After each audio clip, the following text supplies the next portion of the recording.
Bonjour à tous. Alors l'idée de cette keynote, c'est d'introduire tout simplement les sujets de Big Data, d'IoT et d'IA dans l'industrie. Un premier constat qui est fait aujourd'hui, c'est qu'on se rend compte que l'économie évolue. On parle de nouvelle économie au travers du numérique. Si on prend dans les années 2000 les 10 plus grandes capitalisations boursières, on s'aperçoit que parmi ces 10 sociétés, il y en avait une qui était de la tech, Microsoft. En 2018, on voit que le monde a changé puisque 7 de ces sociétés-là, donc 7 sur 10, font partie de la tech. Et là, on retrouve forcément toutes les grandes sociétés, GAFA, Amazon, Google et autres. On parle aujourd'hui d'un modèle économique qui évolue du tangible vers l'intangible. C'est vraiment qu'on parlait à l'époque d'assets, d'actifs, d'équipements industriels, de biens physiques. Et cette économie du numérique qui amène justement vers l'intangible, la donnée, comment je la valorise et qu'est-ce que j'en fais. Dans un aspect très personnel, on parle du sujet simple qui est de dire que si le service est gratuit, c'est que le produit indirectement, c'est nous. La question, c'est de savoir dans l'industrie demain, cette donnée-là, est-ce que le modèle économique et cette approche-là pourraient tout simplement être le même. Quand on regarde l'évolution de la data, de l'origine de notre arrivée sur Terre jusqu'en 2005, on avait produit 130 exabytes de données. Alors c'est super, c'est un chiffre qu'on voit absolument pas du tout. Juste pour vous donner une échelle, on parle du giga, on parle du téra, péta, hexa. Donc exabyte, c'était déjà une volumétrie de données qui était extrêmement importante. On parle en 2020 de 40 900 exabytes. C'est énorme, c'est un multiplicateur de 300, voire plus de 300. Si on le positionne sur une courbe, ce que l'on voit, c'est qu'on en produit aujourd'hui beaucoup plus que ce que les machines sont capables de stocker. On va consommer du flux vidéo, du flux audio. Ces données-là, on ne les stocke pas. Ce que l'on voit, c'est que les machines ont cette limite aujourd'hui qui est aux alentours de 12, 15 exabytes pour pouvoir stocker ces données. Et le métier de demain, c'est le data scientist. Le data scientist aujourd'hui ne traite qu'une faible partie des données que l'on produit aujourd'hui. Donc la question derrière, c'est de se dire, la première question que je vais vous poser, qui est normalement du coup, sur l'application, c'est vous en tant qu'industriel, ces données que vous avez déjà ou que vous pouvez exploiter, est-ce que vous avez déjà identifié ce que vous pouvez en faire ou comment vous pourriez tout simplement les valoriser ?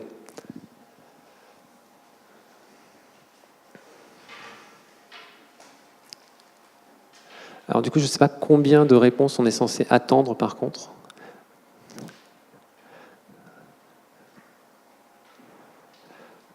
On est à 5, on est un peu plus que 5 dans la salle.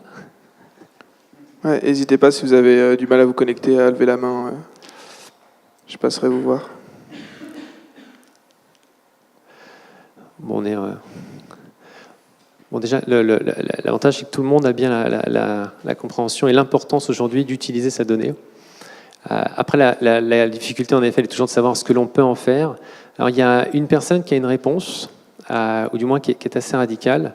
Si je continue mon slide, derrière, en 2016, le patron de Siemens avait été assez direct en disant que vous avez intérêt à savoir.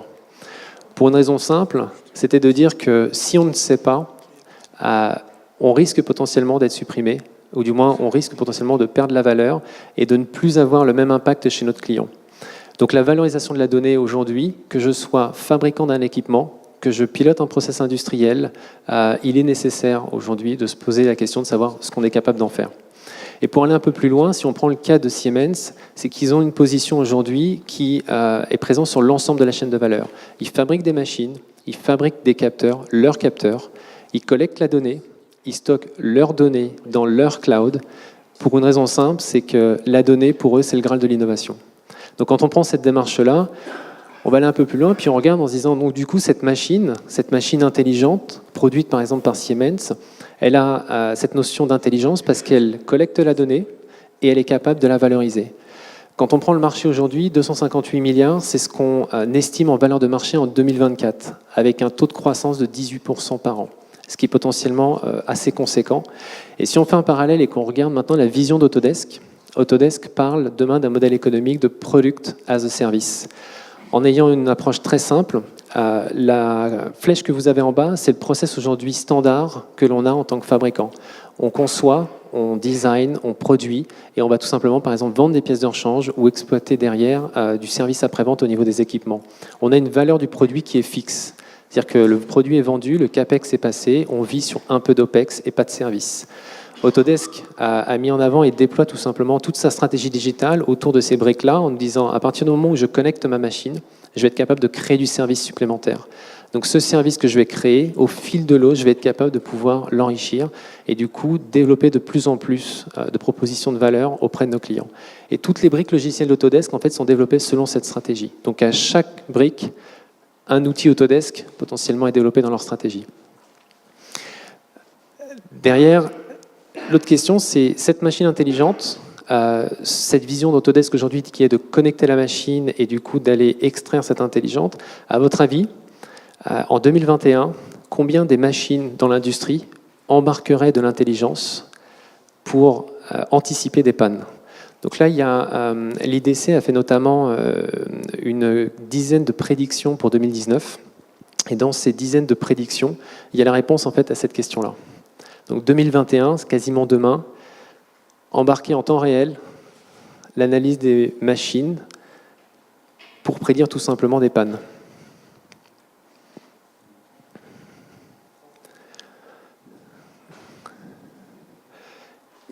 « 90%. 2021, c'est demain. Ils prédisent qu'en 2021, 90% des fabricants embarqueront de l'intelligence sur leur machine.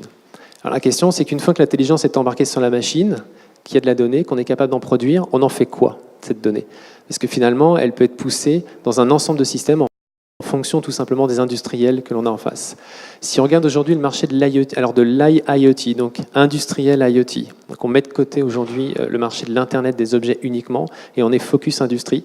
On a en bas notamment cette étude de marché avec des vrais acteurs de l'industrie, donc de l'automatisme, qui sont vraiment au cœur des process industriels.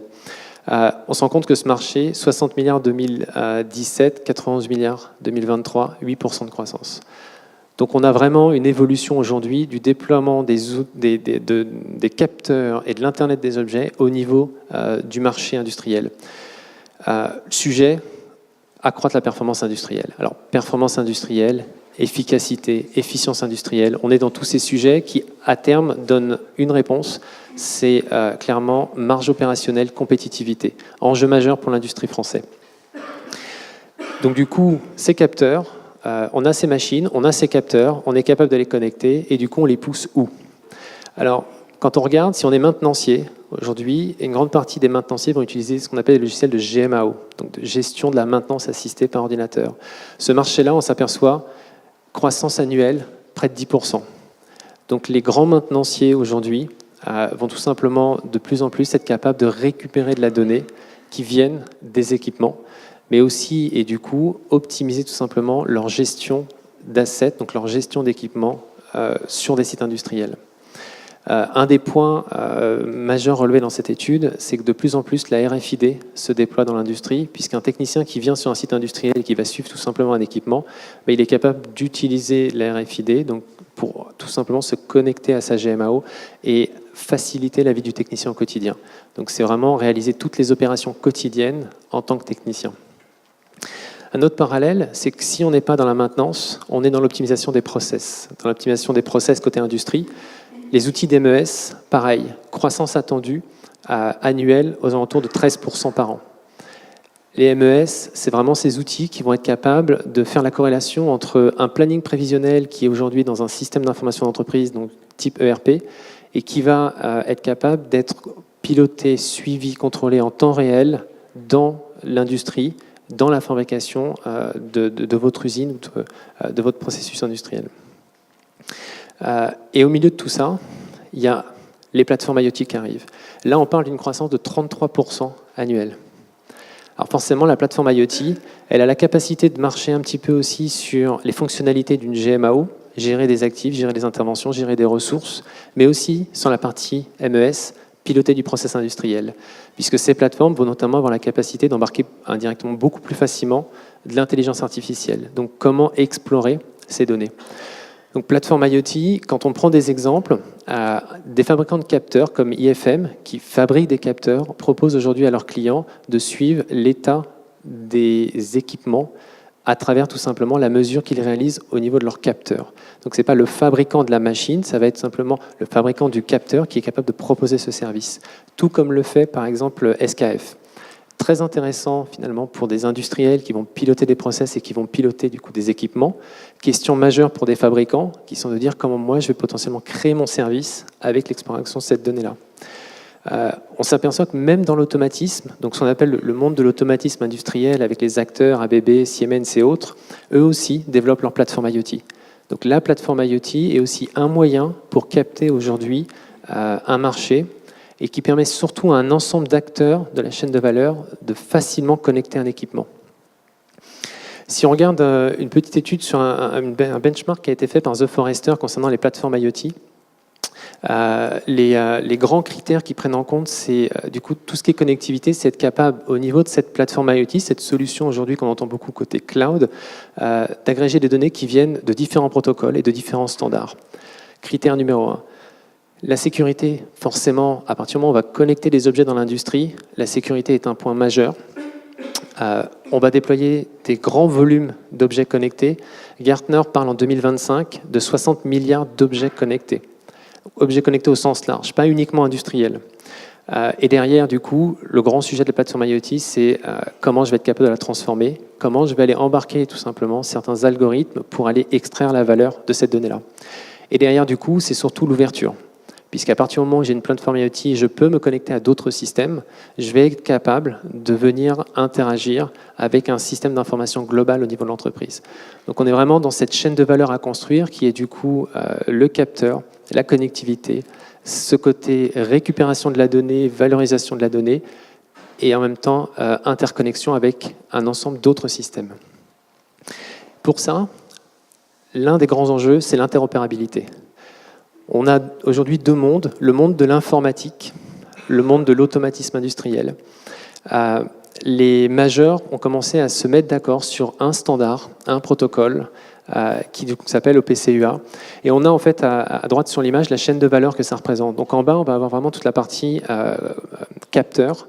Au-dessus, on va remonter sur ce qu'on appelle donc les automates PLC, les interfaces, les MES dont on parlait juste avant et les ERP. C'est le cycle standard que l'on avait aujourd'hui dans l'industrie.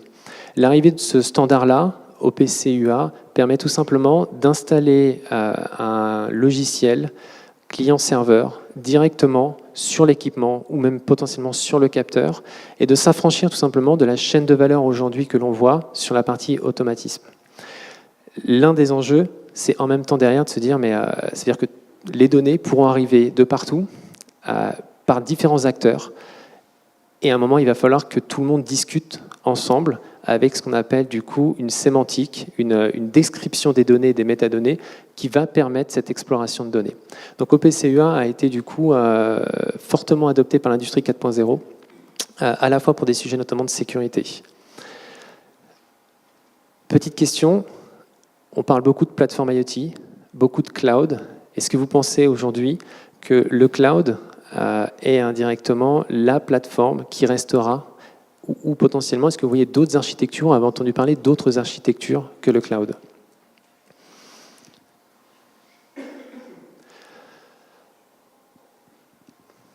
Donc le cloud, vraiment, c'est partie des majors de l'IT, donc des Amazon, des Google, IBM et autres vraiment grandes sociétés côté IT capables de stocker dans des data centers ces volumétries de données importantes et donc du coup d'avoir des capacités de calcul suffisamment importantes pour avancer.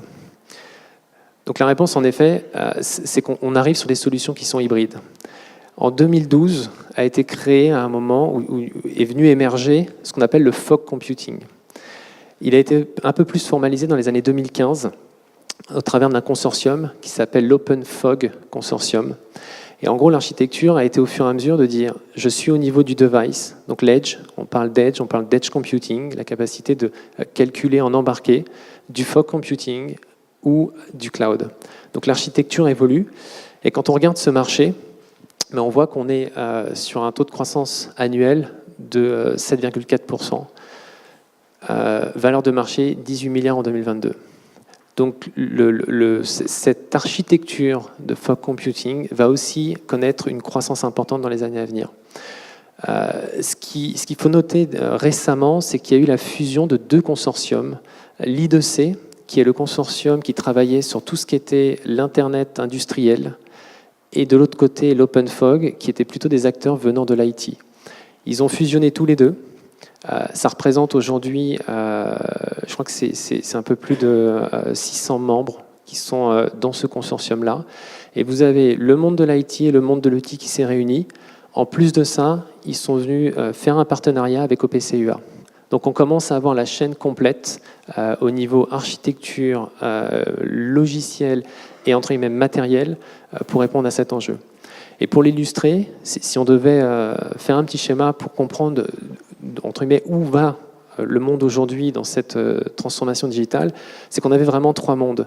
Le côté connectivité, donc vraiment les majors de la partie telco, les majors de l'IT et les majors de l'OT. Et en fait, c'est ces trois mondes-là qui se réunissent et qui se réunissent au travers notamment de ce consortium d'OpenFog, d'I2C, et qui adoptent ensemble ce protocole dit OPCUA.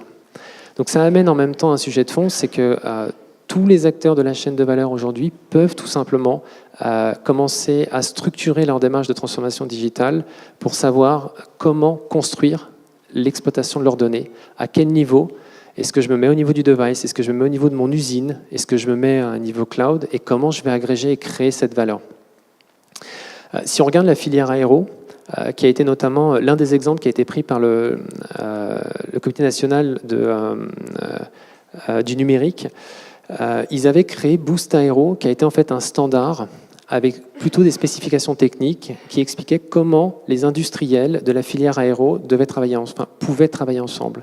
De ces spécifications techniques est né Boost Aerospace, qui est une plateforme collaborative dans laquelle on va retrouver les grands industriels de l'aéronautique plus les fournisseurs de rang 1, de rang 2. Et ils sont en train d'ouvrir au fur et à mesure cette plateforme-là pour que ce soit accessible à d'autres industriels de la filière aéro. Dans les specs, ils ont commencé à travailler tout simplement sur un modèle économique à l'usage. Il y a 10 ans, même plus que ça, Rolls-Royce nous disait « je vends des heures de vol ». Passer d'un modèle CAPEX en OPEX, 70% du chiffre d'affaires de Rolls-Royce, c'est de l'OPEX. Et du coup, ils sont passés sur ce modèle d'usage. C'est rentré indirectement dans les specs aujourd'hui de Boost Aero. C'est-à-dire que l'économie que l'on connaissait de vendre le moteur d'avion est passée vraiment sur une économie d'usage et de fonctionnalité. Côté filière industrielle mer, ils ont un autre enjeu majeur, c'est que sur les bateaux, notamment sur les frégates, ils ont des millions de calculs à réaliser. Le cloud, ça peut le faire, sauf que la connectivité, elle aurait besoin d'être absolument énorme. Pour des enjeux de sécurité et puis pour des puissances de calcul, ils sont en train de travailler justement sur le fait d'intégrer sur ce qu'on appelle du fog computing, la capacité de réaliser la même chose qu'on ferait en cloud, mais embarqué sur le bateau. Un exemple aujourd'hui d'intégration sur cette verticale IoT, Big Data IoT IA, c'est notamment l'usine de Schneider qui est Vitrine Alliance du Futur, puisque eux ont travaillé comme point d'entrée sur optimiser notamment la productivité. Pour la maintenance, ils ont travaillé sur la réalité augmentée, mais derrière, pour la donnée, ils sont partis du principe de construire eux-mêmes leur data lake en interne, chez eux, d'exploiter les données au niveau du site industriel et du coup d'utiliser pour connecter l'ensemble des machines, même les vieilles machines, un protocole qui s'appelle Zigbee, qui est un protocole wireless utilisé dans l'industrie. Il parle d'un ROI de 2 ans avec 2 millions d'euros d'investis. Parmi les 10 prédictions de l'IDC, une qui est intéressante à retenir, 2022, 35% des fabricants travailleront potentiellement sur un écosystème et une plateforme intégrant intelligence artificielle et blockchain pour des sujets d'automatisme. Donc, limite, on est déjà en train de parler de blockchain en 2022, alors qu'aujourd'hui, dans la réalité, on est quand même très loin dans l'industrie de faire déjà le couplage avec l'intelligence artificielle et l'IoT, qu'eux prédisent déjà qu'en 2022, il y aura des sujets qui seront conséquents sur cette approche. En France, la DGE a sorti récemment une étude au mois de février sur les enjeux de l'intelligence artificielle dans l'industrie. Il y a en gros 7 critères pour utiliser l'intelligence artificielle dans l'industrie. Des sujets de contrôle de qualité au niveau visuel. Donc là, on va vraiment utiliser tout ce qui est optique pour aller faire du contrôle dimensionnel. La maintenance, donc on a pas mal entendu parler sur la maintenance prédictive, l'exploitation, où là, du coup, on va tout simplement améliorer des processus, l'optimisation des procédés, où on va être capable de maintenir dans des conditions de rendement optimum un système en fonctionnement, du prototypage rapide, et de la régulation des procédés. Dans la régulation des procédés, ce qui est intéressant, c'est que les algorithmes PID, c'est en fait des algorithmes qui étaient utilisés pour piloter des process industriels, de la régulation, suivre des consignes dans un process industriel. Les algorithmes datent des années 50. Tout ce qui va toucher à l'arrivée des algorithmes venant de l'IT, qui vont tomber dans les process industriels, vont permettre vraiment d'amener des opportunités en termes de productivité, d'efficience, de performance. Derrière, juste petit focus, maintenance prédictive, on parle de 630 milliards d'économies par an d'ici 2025 si on utilise aujourd'hui la maintenance prédictive dans l'industrie.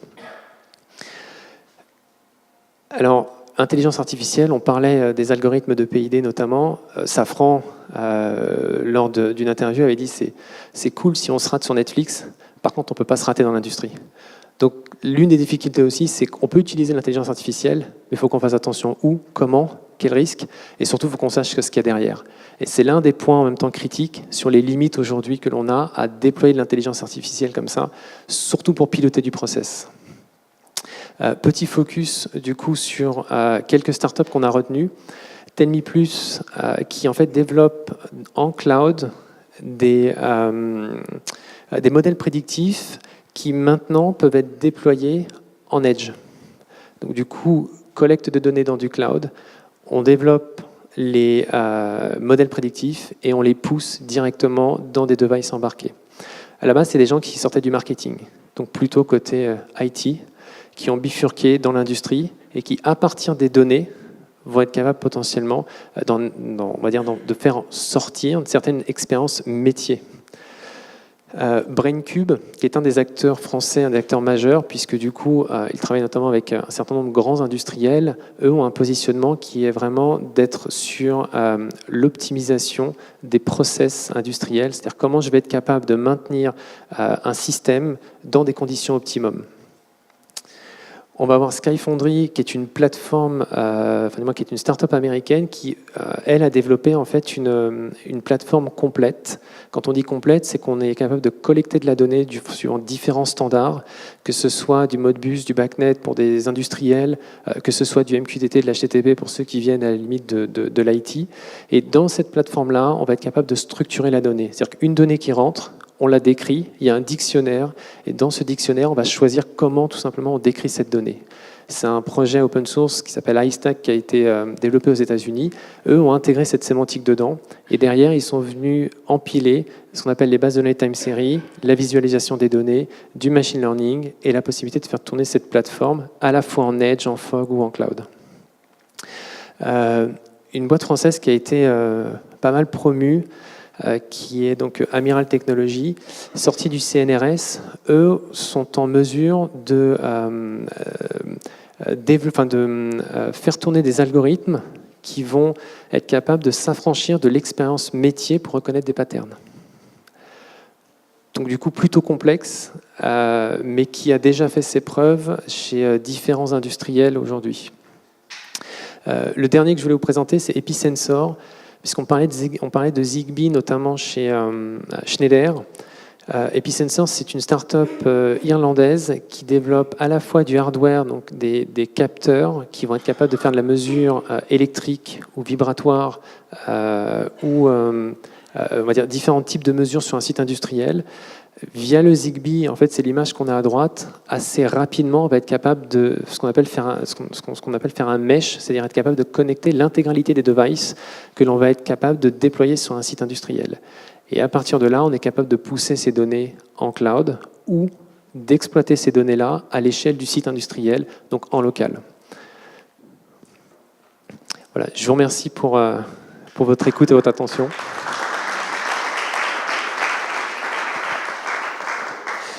Et du coup, je vais demander à Sébastien Piaillou de me rejoindre pour nous parler des évolutions et gestion de la data au sein de la SNCF. Bonjour, merci beaucoup.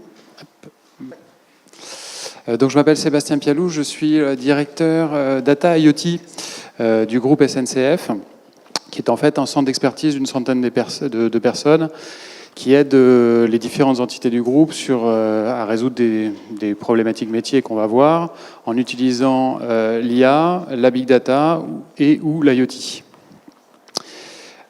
Donc en fait on a une thématique depuis fin 2017 chez SNCF qui est la Data Company, et en fait ce que je me propose c'est de voir ça un petit peu avec vous. Pour rappel, ce qu'est SNCF, c'est en fait plusieurs métiers.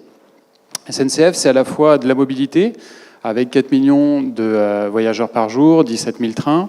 C'est à la fois une infrastructure, 30 000 km de voies qui couvrent l'ensemble de la France.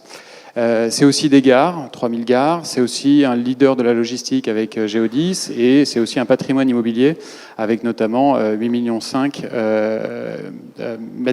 millions de mètres carrés de bâtiments. Et avec toutes ces activités, on va générer un nombre incroyable de données, comme finalement toute industrie. Mais c'est vrai que chez SNCF, ça prend un certain volume, et cette donnée, elle est sous différentes formes, sous forme de bases de données bien sûr, mais vous avez des capteurs IoT, vous avez des coordonnées GPS, des vidéos, des tableaux, des images, des textes. Et en fait, du coup, l'idée a été depuis 2015 de massifier cette utilisation.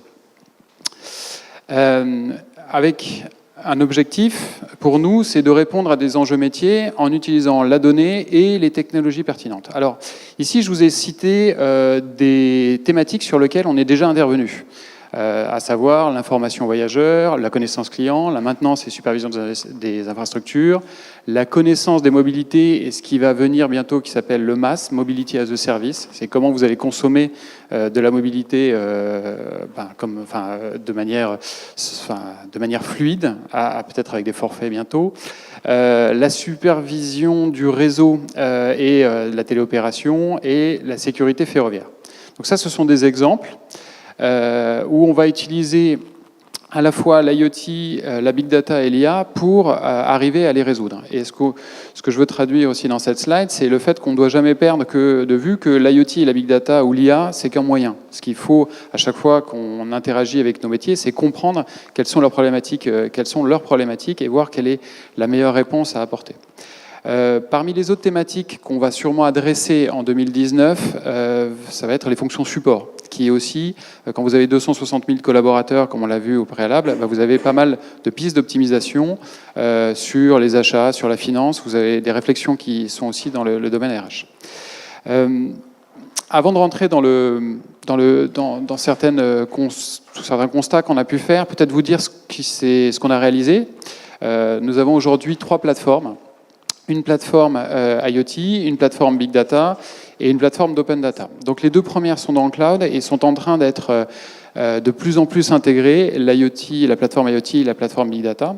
Et une fois que vous avez cet asset, vous pouvez commencer à traiter de la donnée. Et pour cela, on a des centres d'expertise sur la data science et l'intelligence artificielle, sur la data gouvernance, parce que quand vous avez cette masse de données, il faut commencer un petit peu à définir des règles, et donc pour permettre que l'information puisse être utilisée, et sur la cybersécurité, qui est un de nos enjeux majeurs dans l'industrie, et pour finir avec tout ce qui est objet connecté, savoir quel device, quel réseau télécom utiliser dans tel type de configuration.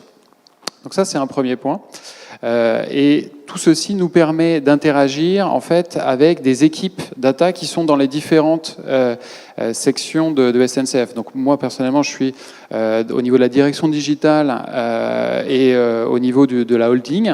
Et on a mis en place des data lakes pour les différentes entités du groupe. Et vous allez avoir les équipes data qui vont venir se plugger sur cette plateforme, soit pour travailler en autonomie leur use case, soit avoir recours à nos data scientists pour développer des applicatifs un peu plus corsés. Maintenant, je voudrais vous parler de rentrer sur finalement ce qu'on a fait et les usages de ce patrimoine. Pour nous, on considère dorénavant que la donnée, c'est un actif immatériel, et c'était ce qui était souligné avant sur la valorisation des entreprises qui utilisent la donnée qui a explosé. Et cet actif immatériel, il nous sert soit à faire mieux, soit à faire différemment, et peut-être demain, il nous servira à être monétisé. On essaiera de le monétiser.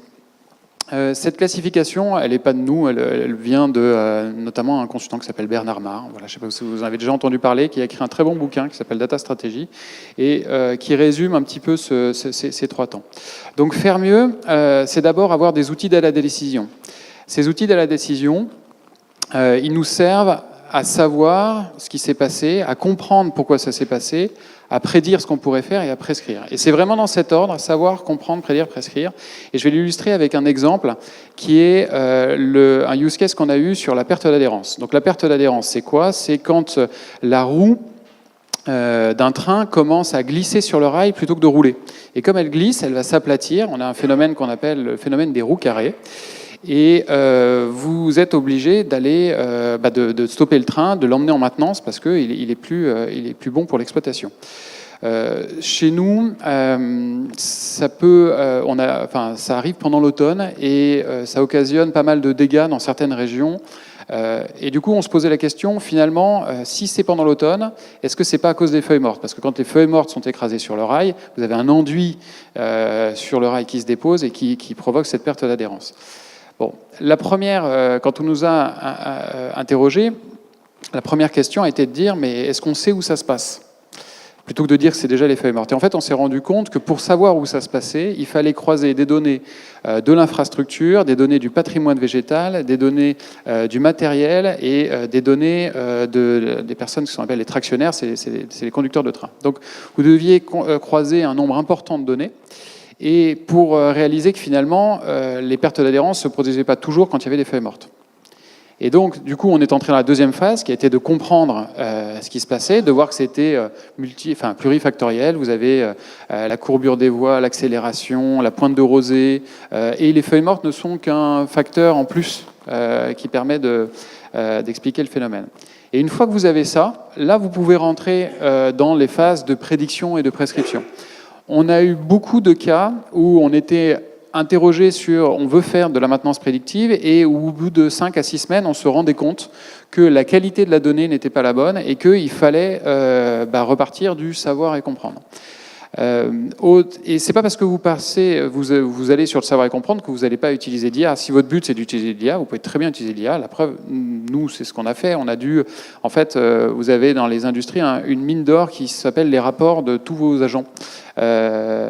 Donc, on a extrait des dizaines de milliers de pages de rapports qui étaient faits sur tous les incidents.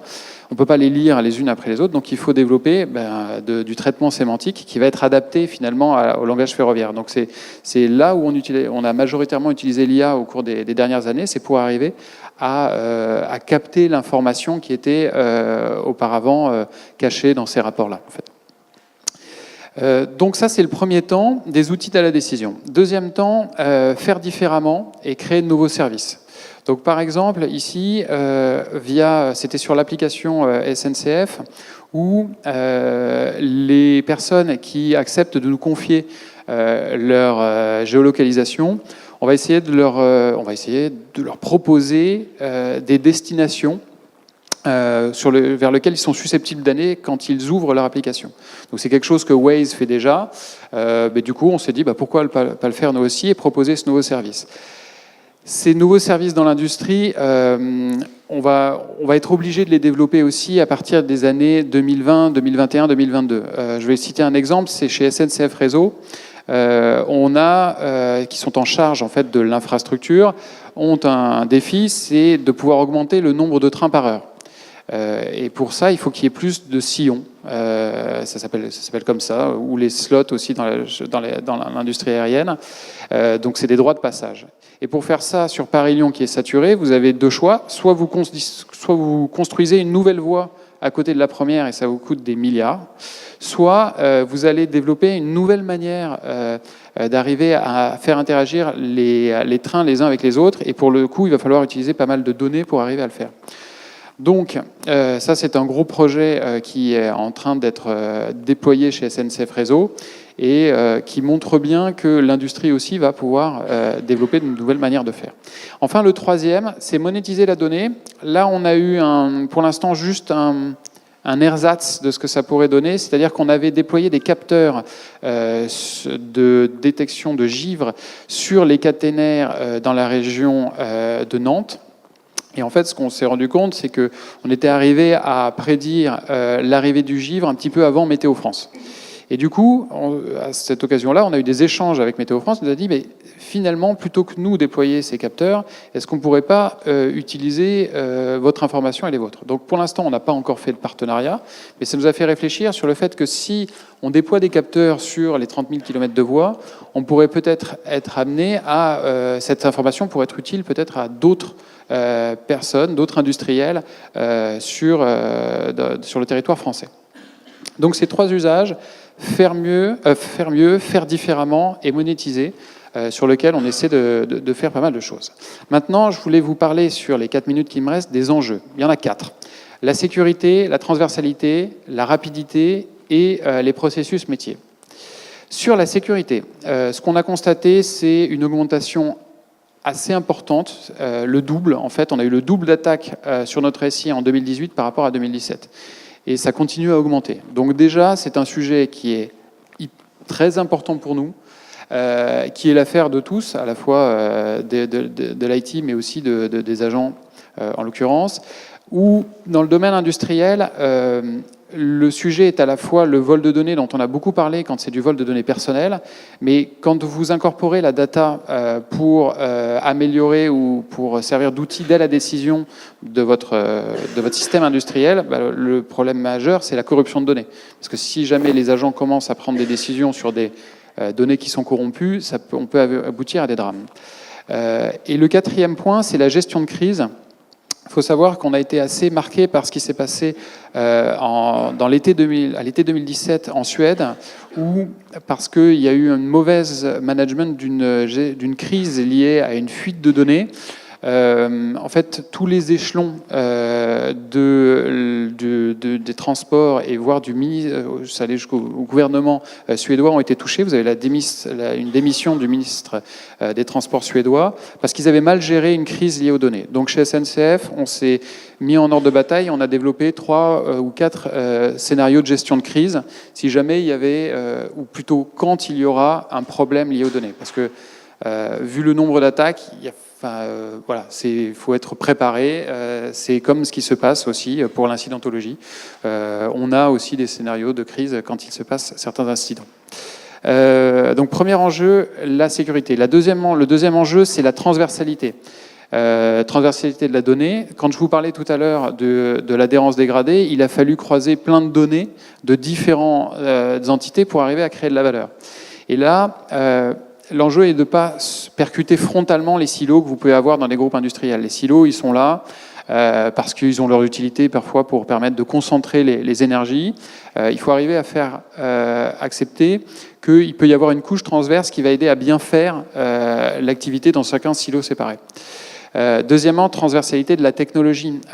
L'IoT n'est pas toujours l'alpha et l'oméga pour répondre à des problématiques industrielles. Quelquefois, vous avez déjà les données dans votre SI. L'IoT, on en parle avec très grand confort, c'est pénible. Vous devez installer des hardware. En plus, actuellement, on est à l'ère du bebop de l'IoT, puisqu'on l'a vu, d'ici 2021, vous avez 90% des machines qui embarqueront déjà les capteurs. Donc tout ce qu'on fait maintenant de rajouter du capteur va sûrement être obsolète d'ici 2 à 3 ans, ce qui pose un petit sujet. Enfin, c'est la transversalité des compétences, où vous devez avoir un dialogue entre le data scientist aujourd'hui et l'expert métier. J'ai un exemple, c'est qu'une fois un data scientist chez nous se comprenait pas pourquoi son algo sur la déformation d'une voie n'était pas bon.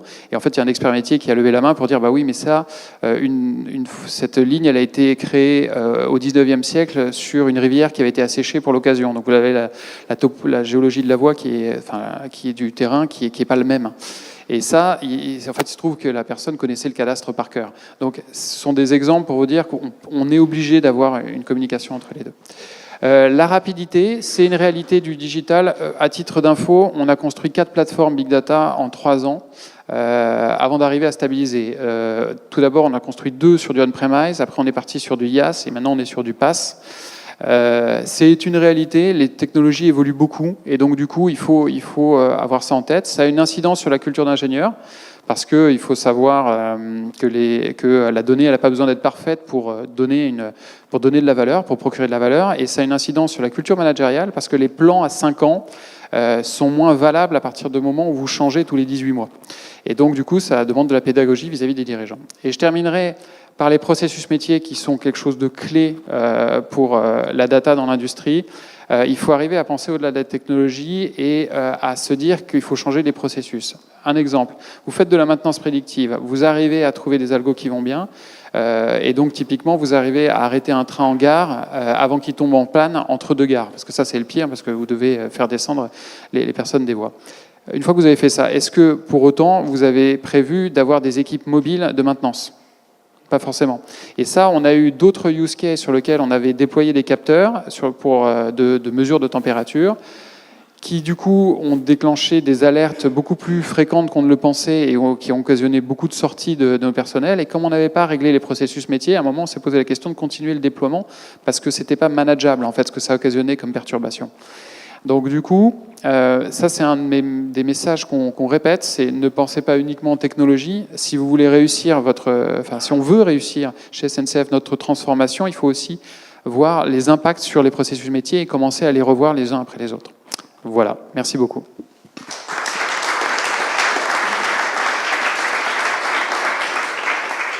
Alors justement, Sébastien, on va en profiter parce qu'on a une question qui est en relation avec du coup les données SNCF.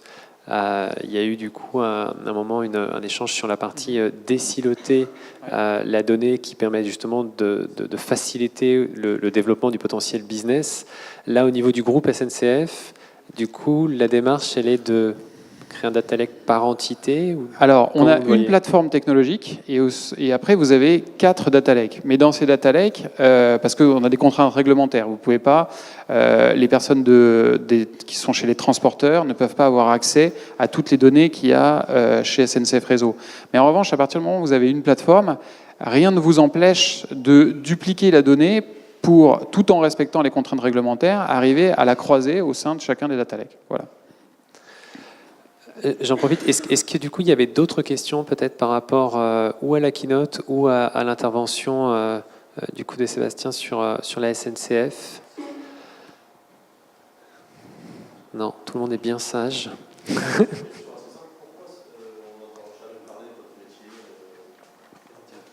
Pourquoi la SNCF ne communique pas sur votre métier à l'extérieur ?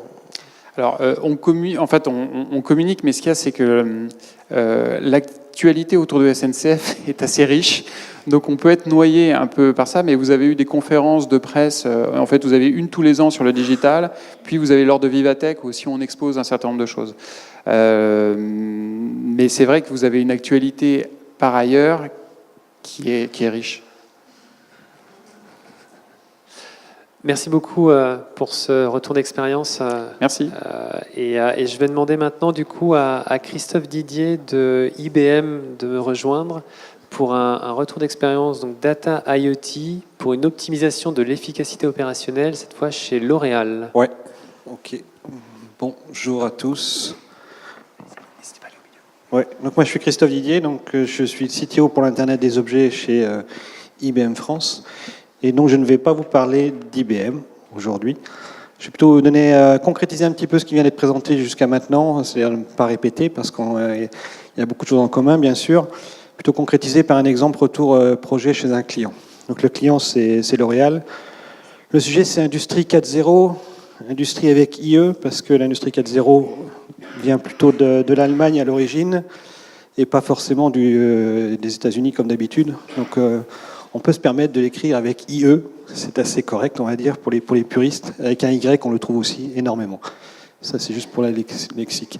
Alors, qui est L'Oréal ? On a démarré il y a 2 ans ce projet Industrie 4.0 chez L'Oréal. Donc, moi, je pensais connaître L'Oréal Paris, etc. Et en fin de compte, non, L'Oréal, c'est pas que L'Oréal. Toutes les marques que vous voyez ici sont des produits fabriqués entièrement par L'Oréal sur une quarantaine de sites dans le monde. Amérique du Nord, Amérique du Sud, Chine, Japon, etc., partout en Europe. Vous trouvez du Garnier, du Lancôme, du Giorgio Armani, du Yves Saint Laurent, du Puma, du Diesel Parfum, etc. Donc tous ces produits sont vraiment créés et manufacturés dans les usines de L'Oréal. Ce qui veut dire que d'un point de vue Industrie 4.0, Notre terrain de jeu, ce sont entièrement tous ces produits que l'on va essayer de suivre et d'optimiser la production. Donc c'est une quarantaine de marques sur une quarantaine de sites dans le monde. Donc L'Oréal, ils sont juste premiers dans leur secteur de la cosmétique. Quand même 80 000 personnes, dont 20 000 personnes dédiées à l'optimisation de l'objet industriel. Donc c'est 26 milliards de revenus annuels. C'est 7 millions de produits, non 20 millions, pardon, 7 milliards et donc 20 millions par jour qui sont donc qui sortent chaque jour donc des usines L'Oréal. Voilà ce que je peux vous dire brièvement sur L'Oréal. Alors on a commencé donc ces discussions il y a 2 ans. Et depuis 1 an et demi, on délivre l'industrie 4.0 chez L'Oréal et c'est déployé dans une dizaine de pays aujourd'hui, une vingtaine d'ici la fin de l'année. Donc c'est une transformation digitale, c'est-à-dire qu'on va impacter, en pulsant cette industrie 4.0, on va impacter les métiers donc dans les usines, au niveau de la gestion et globalement dans le groupe. Donc comment on y va? Le problème c'est qu'il faut démarrer quand même. Il y a un petit challenge, on l'a dit. Premièrement, c'est numériser dire le milieu industriel. On a parlé d'OPCUA, de nouvelles technologies, d'usines du futur. Bon, il faut savoir qu'une chaîne de production, ça coûte quelques millions d'euros. Quand vous en avez une quarantaine dans une usine et 40 usines dans le monde, vous voyez la facture. Donc vous ne les changez pas toutes les semaines. Donc 98% du matériel industriel, de l'équipement industriel, est présent, voire un peu passé, et ne parle pas forcément tous ces nouveaux protocoles qui sont très prometteurs et qui vont arriver. Donc le challenge de l'industrie du futur, on va dire, c'est déjà de connecter celle d'aujourd'hui. Donc il va falloir migrer un petit peu technologiquement et upgrader tous ces équipements pour qu'ils puissent nous donner l'information. Donc le premier challenge, c'est d'augmenter les capacités des équipements. Et là, il y a un petit challenge, c'est pas évident. Et les faire parler au PCUA, c'est peut-être pas forcément la bonne stratégie pour le matériel très ancien, parce que les montées sur OPCUA demandent une énergie dingue. Il faut peut-être plutôt, on va dire, l'informatiser de petit à petit, transformer de l'automatisme et des protocoles de terrain, Modbus, Profinet, Profibus, etc., vers les protocoles informatiques, MQTT, JSON, tous les protocoles qu'on connaît d'habitude. Pas forcément aller jusqu'à OPCUA, parce que c'est assez compliqué. Des initiatives ont été un peu abordées à ce niveau-là, et on préfère rester sur un niveau intermédiaire informatique qui nous permet quand même de capter la donnée. Par contre, le nouveau matériel, oui, si on peut profiter d'OPCUA, de PAC-ML au niveau des vocabulaires, ce genre de choses, il ne faut pas hésiter. Et pour l'ancien, c'est un peu plus compliqué. Deuxième chose qu'on connecte, il n'y a pas que des machines dans le milieu industriel, il y a aussi des opérateurs, des techniciens de maintenance, des managers, des chefs d'unité de production, etc. Donc c'est comment les inclure dans cette digitalisation, transformation, leur apporter l'information. On peut le faire avec plein de petites applications qu'on peut leur apporter. On peut aussi comprendre ce qu'ils font. Moi, j'étais surpris. J'ai regardé donc les opérateurs. Chez L'Oréal, ils font du sport toute la journée. C'est-à-dire qu'ils courent 6, 7, 8, 10 km dans la journée dans l'usine. Donc la bonne nouvelle, c'est qu'il n'y a pas besoin d'aller à la gym le soir. Vous faites déjà votre gym durant la journée. La mauvaise nouvelle, c'est que c'est peut-être un peu beaucoup. 10 km dans la journée. Si on pouvait un petit peu réduire les distances. Et c'est peut-être un peu pas efficace non plus. Est-ce qu'on est obligé de courir 10 km pour dérouler son activité professionnelle dans la journée? Donc si on peut comprendre pourquoi il court autant et simplifier un petit peu les déplacements, c'est bien pour l'opérateur et c'est bien aussi pour le CFO parce qu'on gagne en efficacité. La troisième chose qu'on connecte, c'est les produits en lui-même. C'est-à-dire que le produit, on va savoir la traçabilité, blockchain ou pas blockchain, ça c'est la cerise sur le gâteau, mais savoir si le produit, où il a été manufacturé, dans quelles conditions, par qui, où. Et ensuite, quand il sort de l'usine, où il est vendu, si on arrive à le traquer un petit peu, avec la privacy qui va bien, hein, pas de problème. Et puis, quand il est consommé chez le client, quand est-ce qu'il s'en sert? Est-ce qu'il s'en sert le week-end, le matin, la semaine, le soir, plutôt pendant les périodes de vacances, plutôt quand il fait chaud, quand il neige, etc. Genre de choses.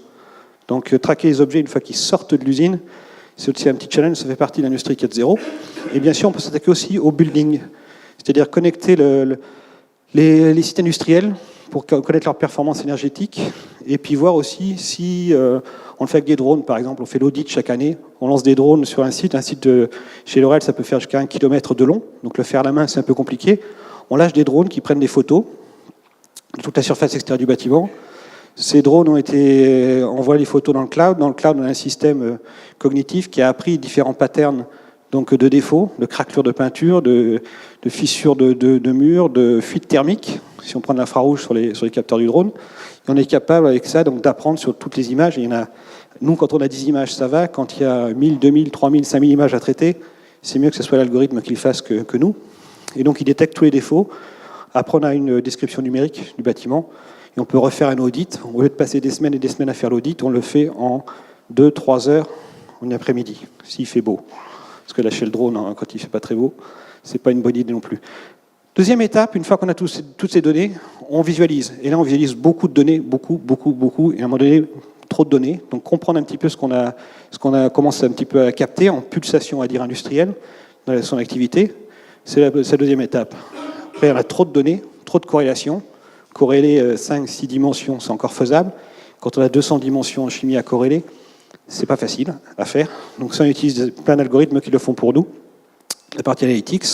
Et le côté aussi apprentissage, donc sur le passé avec des modèles statistiques pour pouvoir faire du prédictif à terme. C'est ce qu'on fait également. Quatrième étage, je vais accélérer un petit peu, c'est tout ce qui est cognitif. Donc c'est traité, comme j'ai dit, avec les drones, donc des images, des vidéos, des sons, l'acoustique. Il faut savoir qu'un outil industriel émet un certain son. Ça paraît super naturel pour nous en tant qu'être humain. Quand vous mettez à côté d'une machine que vous connaissez, elle a une empreinte sonore. Et quand elle fonctionne anormalement, elle change son empreinte sonore. Donc pareil, là, on peut faire de l'apprentissage sur les sons qu'émet l'équipement industriel et lever des alertes quand son son évolue. Donc il passe en mode anormal. On peut le faire aussi sur du prédictif de remplissage de cuves sans être intrusif. On peut faire sonner les cuves quand elles sont pleines, à moitié remplies, 25%, vide, 0%. Et par machine learning, on apprend donc la signature sonore. Et après, il suffit juste de refaire teinter donc, une cuve. Et on peut dire, bah voilà, cette cuve, elle est à 42% pleine, juste avec son son. Ce qu'on fait sur les tonneaux de vin, etc., naturellement. Et donc on peut le faire aussi dans l'industrie. Voilà. Deux grands principes qu'on focalise quand même, parce qu'on fait quand même du business industriel. Donc premièrement, c'est tout ce qui est productivité, dans le sens donc utilisation de l'outil industriel. Il faut savoir qu'une ligne de production, ça ne tourne pas 24/7 sans s'arrêter. Il y a plein d'opportunités, on va dire, négatives pour que la ligne s'arrête, du style elle chauffe, ça vibre, il n'y a pas de matière première, il fait trop humide, ce genre de choses. Donc souvent, une des 7, 8, 9, 10 machines sur une ligne de production va s'arrêter momentanément, et donc en cascade, va aussi arrêter les autres. Donc c'est pas facile de savoir qui s'arrête, pourquoi, quand, etc. Donc là, on connecte, on commence à comprendre pourquoi, en temps réel, elle s'arrête. Par investigation, on peut donc comprendre pourquoi elle s'est arrêtée ce matin, on a une perte de prod, et après on injecte ça dans les modules de l'apprentissage qui vont nous permettre d'anticiper des pannes qui vont arriver pour éviter de tomber dans la panne. C'est ça le but. Changeover, c'est pour passer d'une série A à une série B. Quand vous faites, je simplifie, du shampoing pamplemousse avec du shampoing fraise derrière, 2 séries. Entre les deux, il y a un pamplemousse fraise. Ça, c'est interdit. Vous faites 100% pamplemousse et après 100% fraise. Entre les deux, ce qui s'appelle le changeover, donc vous changez de série, de changement de format. Et là, il y a plein d'opérations qu'il faut faire. Il faut nettoyer, désinfecter, changer de documentation en espagnol, en allemand, si vous envoyez dans différents pays européens. Donc plein de choses à faire. Et l'opérateur, il doit faire ça. Ça dure 20 minutes, 1 heure, 2 heures, 3 heures, 5 heures, 6 heures, 7 heures, au pire. Et là, vous produisez 0. Produire 0, c'est pas bon pour le business. Donc comment on passe de 8 heures à 6 heures, à 4 heures, à 3 heures, sans stresser l'opérateur? Et ben, on lui donne l'information. C'est-à-dire qu'on va lui donner sur une petite application. Tu es en train de finir de la fraise, par exemple, tu vas faire du pamplemousse. Donc voilà quelles opérations tu dois faire, sans le stresser, avec un petit tuto qu'il a sur son application mobile, une petite vidéo, un petit schéma. On lui dit il faut fermer la vanne, pousser l'autre vanne, avec la petite photo, c'est entouré. Donc du coup, il va plus vite, il est plus efficace et moins stressé. Et si c'est une ligne de prod qu'il ne connaît pas, parce qu'il était sur l'autre ligne à côté, avant, ben, du coup, il est super efficace. Et il n'est pas stressé. Donc tout le monde y gagne. Donc ça, c'est comment on utilise, maximiser l'utilisation de l'équipement industriel et l'efficacité. Deuxième, c'est la qualité. Parce que vous pouvez produire vite, rapide, à la vitesse convenue, mais de qualité non attendue, on va dire. Donc ce n'est pas le but. Donc qualité, il faut sortir les produits avec la bonne qualité sur chaque produit, tous les jours, donc à chaque heure. Et ce n'est pas forcément naturel. Donc comment on fait ça? Ben, pareil, on digitalise, on comprend les process. On peut suivre par exemple la viscosité. Viscosité, quand vous faites, on va dire, une crème, donc Parfois, on le fait par 5 tonnes, 10 tonnes, 20 tonnes. Donc c'est comme à la maison, le Thermomix, mais version 20 tonnes. Donc 20 tonnes de crème, il y a une recette. Il y a des recettes qui fonctionnent bien et des recettes qui fonctionnent moins bien. On peut, par machine learning, enregistrer toutes les étapes du process et voir que parfois, on a la viscosité qui est bonne. C'est-à-dire que votre produit, il est liquide, pas trop liquide, comme de l'eau. Parce que si vous retournez la crème, pop, ça tombe par terre, c'est pas bon. Si c'est trop visqueux, comme de la mayonnaise, etc., la qualité perçue n'est pas bonne non plus. Donc il y a une bonne viscosité. Et taper à chaque fois sur chaque produit dans la viscosité attendue, c'est pas si évident que ça. Donc par machine learning, on détecte ce qui est bon et ce qui n'est pas bon pour obtenir la viscosité. Et avec les gens de research, on a des data scientists qui ont trouvé des améliorations et des réductions de l'espace de divergence, c'est-à-dire sur la viscosité. Et c'est pas forcément super logique, mais d'après ce qui est la version numérique, ça fonctionne. Donc on va continuer à travailler avec les gens de la recherche chez L'Oréal pour voir, en fin de compte, pourquoi la data science a raison ce coup-ci. Et le métier, donc on échange beaucoup entre data scientists et le métier. Alors comment ça marche tout ça? Vite fait, en 2-3 minutes. On ne connecte pas l'équipement industriel dans le cloud en direct. Pour des raisons de dynamique, on va dire, locale à l'usine, au site. Il y a beaucoup d'échanges d'informations sur chaque site qui restent sur le site. On va donc connecter avec le plan de service bus 2 choses. 1, le monde industriel, les équipements, donc la partie OT-IT qu'on a évoquée, donc où on va avoir les automates qui vont piloter des équipements industriels, des remplisseuses, des palettiseurs, des tube loaders, des packageuses, etc. Ça va remonter avec les protocoles industriels, mappés sur l'informatique. Et au passage, on a les MES, donc on a parlé, tout ce qui est Manufacturing Execution System, donc qui contient le plan d'exécution de la journée, qui a donné plein d'informations intéressantes. C'est le deuxième partie du plan de service bus. Donc ce sont des systèmes plus informatiques. Donc il y a deux pattes, on va dire, une patte plus sur les applications donc de gestion industrielle mais informatique, et une patte vraiment industrielle pure. Tout ça est une activité interne. On peut compléter par des capteurs non intrusifs. On utilise beaucoup Sigfox. Dans les usines, ça se déploie très facilement. Et entre les usines, pour suivre des containers qui pourraient se balader entre chaque site, et parfois qu'on a du mal à savoir où ils sont. Donc on peut les suivre avec Sigfox, mais en cross-country aussi. Et tout ça remonte à bon escient avec un seul canal sécurisé. C'est-à-dire que c'est pas... on a 600 machines, on a 600 objets qui remontent avec 600 flèches dans le cloud. Non, on n'a un seul canal qui est hyper sécurisé et qui sait comment envoyer les données, donc depuis chaque site réparti dans le monde, vers un cloud centralisé dans lequel on récupère toutes ces données IoT, on y fait de l'analytics, ensuite on renvoie l'information en temps réel, c'est 1 à 2 secondes, vers l'utilisateur sur des grands écrans, sur des applications mobiles, sur de la réalité augmentée, virtuelle, enfin après on fait ce qu'on veut, c'est open standard, c'est interconnectable. Et on inclut aussi les partenaires qui sont externes. Alors la particularité, c'est que ces projets industriels, on ne les fait pas comme des projets informatiques classiques, dans le plateau projet, avec un chef de projet, un architecte, un front-end, un back-end designer, etc., un mobile, développeur. C'est les mêmes gens, passent beaucoup de leur temps et de leur énergie dans l'usine. C'est-à-dire qu'il faut aller discuter avec les opérateurs, les techniciens, échanger, faire du design thinking très tôt avec eux et comprendre quelles sont leurs problématiques et où est-ce qu'on pourrait faire évoluer leur métier avec ces transformations digitales.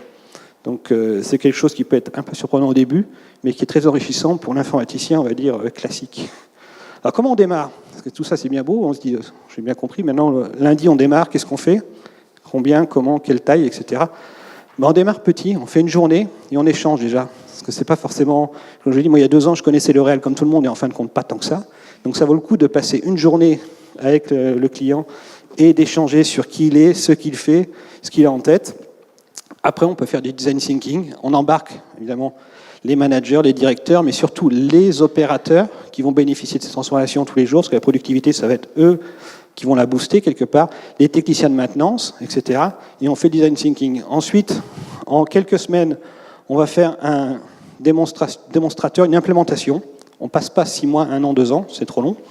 Quelques semaines, on arrive à avoir un premier retour avec une implémentation, on dit voilà ce qu'on veut faire, voilà à quoi ça commence à ressembler, et on retourne voir les opérateurs.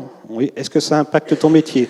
Est-ce que ça te plaît? Est-ce que c'est trop long, trop petit, trop... je ne sais pas, etc. Et on refait une version. Donc ça va être très très rapide. Quelques mois, on fait des vrais pilotes. Le pilote, c'est quoi? C'est la même chose que le point of value, sauf que là, à la fin du pilote, on sait combien ça coûte de faire une fois ce projet et combien ça coûte de le déployer 39 fois derrière sur 39 sites. Donc l'équation financière est là.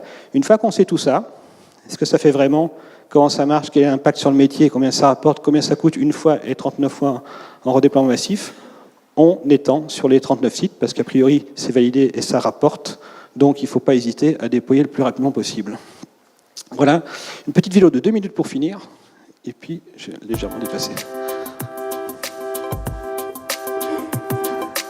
As you can see, we are surrounded by information. Agility, for us, is about being able to decode this information, to take the right actions and right decisions at the right time. It's not about a technical challenge, and not only, it's also a human challenge. We have 1 billion consumers, and they are all different. They are more and more demanding. They want products that are tailored to their need, to their skin tone, to their skin type. It became an imperative for us to be more and more agile, to develop new services while maintaining a very high quality of our products. We have with IBM a real partnership.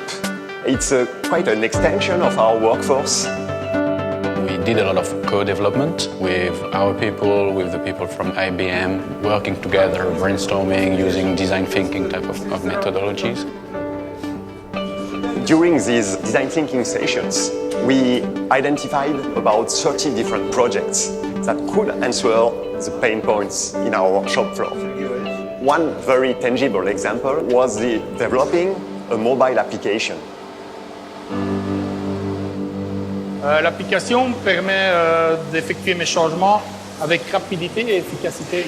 Ça m'aide à anticiper certaines tâches au niveau de la qualité et au niveau de la sécurité pour la production.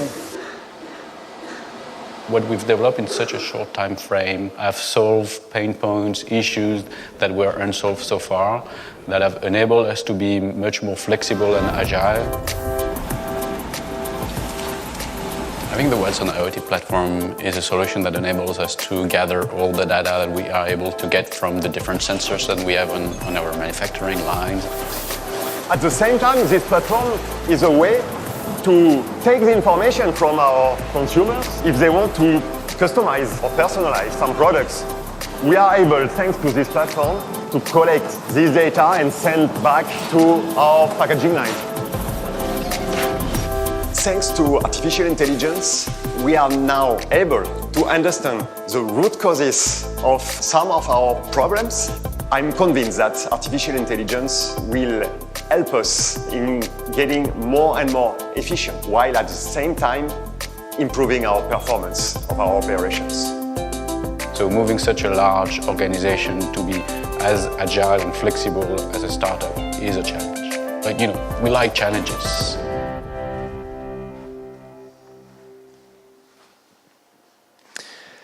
Et voilà, moi j'ai fini. Est-ce qu'il y a des réactions ou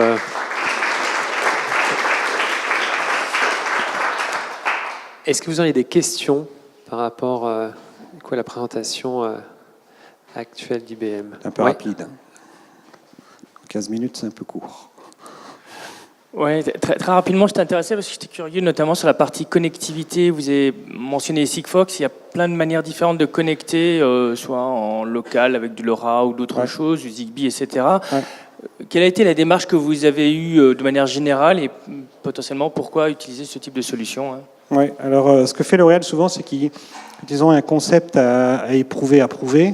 Ils sélectionnent une techno, une solution sur un site, et après leur but c'est de répliquer sur les 39 ou 41, peut jusqu'à 43 même. Et donc ils généralisent un petit peu. Donc ils ont benché pas mal de solutions, LoRa, Sigfox, la 5G IoT qui arrive, etc., etc. Et l'idée c'est d'avoir une connectivité qui soit low power, long range, cross country. Donc on peut suivre des objets d'un site vers un autre qui est vraiment dans 10-20 pays plus loin. Et en bras, Sigfox, c'est un bon compromis avec un coût acceptable industriel aussi et qui est disponible dès maintenant. Avec la possibilité aussi de ne pas être coincé par un problème de couverture ou ce genre de choses. Donc on trouve quand même un cocktail qui est assez intéressant avec Sigfox. Alors après, il y a un gros débat, LoRa, Sigfox, etc. Je ne vais pas rentrer là-dedans parce que sinon ça va déborder. Mais du coup, ils ont sélectionné Sigfox parce que ça répond à la majorité de leurs critères dès aujourd'hui. Bonjour. Est-ce que vous avez des exemples d'amélioration de la performance, TRS, réduction des pertes, Ouais. à la suite des projets digitaux que vous avez mis en place? Ouais. Alors il y a des chiffres, il y en a des plus ou moins publics. On ne peut pas tous les partager. Mais pour vous donner un ordre d'idée, enfin, si je simplifie, on va dire que parfois, chez certains industriels, dont peut-être celui-là, un point de TRS, c'est 1 million d'euros de cash qui rentre dans l'année. Donc si vous boostez de 4 points de TRS, c'est 4 millions, etc. Ça finance assez vite, donc c'est assez sympathique. Et on arrive à plusieurs pourcents, on va dire, d'augmentation du TRS avec ce qu'on a vu ici. Je ne peux pas rentrer plus dans le détail parce qu'après, il faut demander au CFO de L'Oréal. Juste une dernière question. Alors, on en a une aussi qui est du coup sur l'écran. Alors, juste avant, pouvez-vous nous en dire plus sur l'app mobile vue en vidéo? L'app mobile? Oui, l'app mobile Android, pour des raisons un petit peu comme Sigfox. C'est un compromis global. On ne voulait pas mettre une tablette. Parce que la tablette, c'est trop gros, il faut la poser. Tablette, si on peut l'attacher autour du cou, et là, pour les zones de sécurité industrielle, c'est interdit. Donc, on cherchait un form factor qui soit suffisamment grand, facile à utiliser, connu des opérateurs. C'est-à-dire les casques réalité augmentée, etc. C'est sympa, mais c'est pas connu. Donc, quelque chose de simple à utiliser, maîtrisé. Et du coup, on est arrivé, après beaucoup de réflexions de geeks avec tout ce qui existe, sur une application mobile. C'est ce qui était le plus utile pour eux. Alors, c'est pas juste une application mobile, c'est-à-dire qu'elle est connectée à l'architecture que vous avez vue là, mondialisée, et automatiquement, donc avec le MES qui est connecté aussi, on tire beaucoup d'informations, soit de l'activité industrielle, soit des systèmes type MES qui sont simplifiés pour avoir le minimum d'informations dans la poche de l'opérateur. Donc c'est ça le but. Donc c'est pas juste une application mobile, c'est une application mobile connectée au industriel avec quelques traitements pour simplifier la vie de l'opérateur. Super, merci. On a une dernière question, je crois, au fond. Oui, donc Laurent Papiernik de SNCF Gare et Connexion. Ouais. Donc moi, je suis confronté un petit peu comme vous, non pas dans une usine, dans une autre usine, on va dire, à faire adopter aux gens du métier ces nouvelles technologies. La problématique est la suivante, c'est qu'ils n'ont pas idée de ce que la data peut leur apporter. Alors je sais que Dimitri Carbonel travaille aussi là-dessus, donc c'est une question pour vous deux. Ouais. Comment est-ce qu'on arrive à lier un dialogue avec des gens qui n'ont pas idée des solutions qu'on peut leur donner, mais dont on est persuadé qu'on peut diviser par deux ou multiplier par deux quelque chose à coup sûr? Oui, alors on va se détendre. Hein. Et ce que je veux dire, attention, c'est les 2 jours de design thinking. C'est pas que du buzz marketing, hein, c'est ces 2 jours-là. Vraiment, nous, on avait mis les gens des US, de New York, la L'Oréal qui était venu, des gens de la Belgique, vous avez vu qu'il y a une petite... Là, c'était plutôt sur la Belgique, hein, la vidéo, et la France. On les a enfermés pendant 2 jours et demi, donc chez IBM, IBM Studio, et c'est là où on a échangé. Donc notre culture data, etc., data science, et leur culture métier à eux, et ce qu'on pouvait faire. Et en 2-3 jours, quand vous êtes bien enfermé et que vous réfléchissez de manière assez détendue à ce que vous pourriez faire d'intéressant, du coup, on en arrive à vraiment s'imprégner de ce que l'autre peut apporter. Et si on est vraiment très ouvert, hein, pendant ces 2-3 jours, et rester ouvert pendant 2 jours, c'est faisable. Pendant 6 mois, c'est moins faisable. Mais pendant 2 jours, et c'est là où on va comprendre un petit peu les potentiels de ce que peut apporter l'autre. C'est-à-dire que nous, on va comprendre les contraintes de l'opérateur, du technicien de maintenance, tous les jours, au quotidien, sur sa chaîne de prod, parce que ce n'est pas les mêmes que nous, on a chez IBM. Et lui, il va aussi s'intéresser à ce qu'on peut faire. Et c'est là où on va pousser des idées. Les casques réalité augmentée, virtuelle, etc. Et on va se rendre compte que c'est des fausses bonnes idées. Elles ne sont pas du tout mettre un casque de 800 grammes ou 400 grammes pendant 8 heures sur un opérateur qui va jouer avec ses machines, etc. C'est totalement rédhibitoire. Il vous le dit au bout de 4 secondes. Il vous dit n'importe quoi. Technicien de maintenance, oui, il le met pendant 6 minutes face à la machine. Il a les data augmentées. Ça marche. L'opérateur, impossible.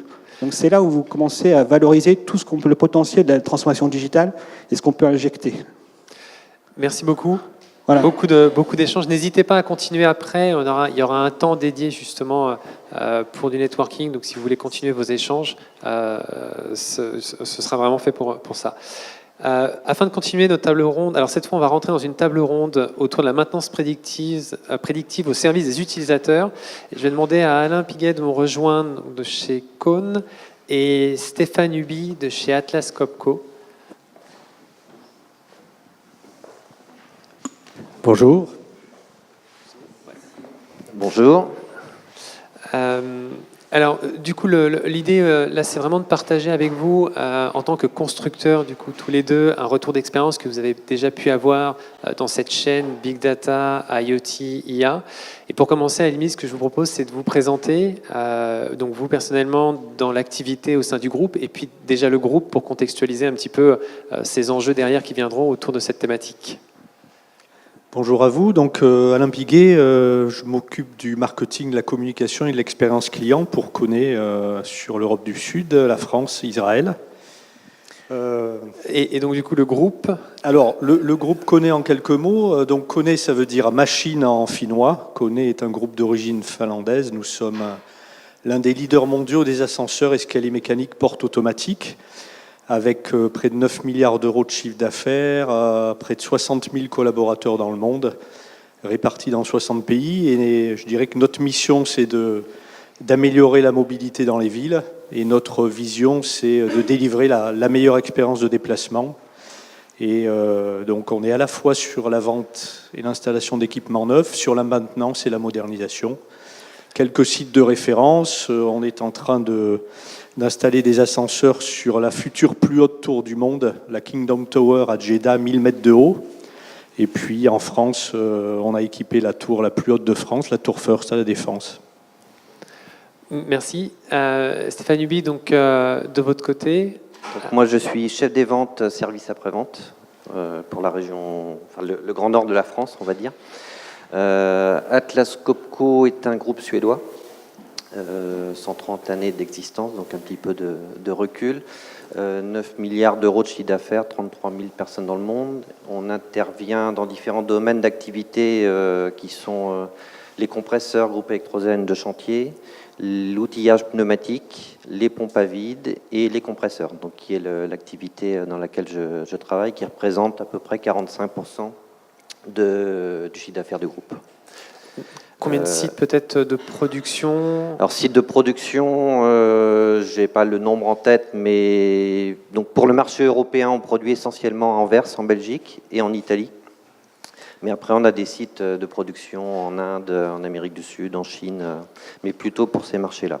D'accord. Et du coup, les industries peut-être Alors dans les lesquelles on va trouver des industries, équipements je dirais quasiment toutes. Tous les intervenants précédents sont des clients Atlas Copco. J'ai vu des noms, donc voilà.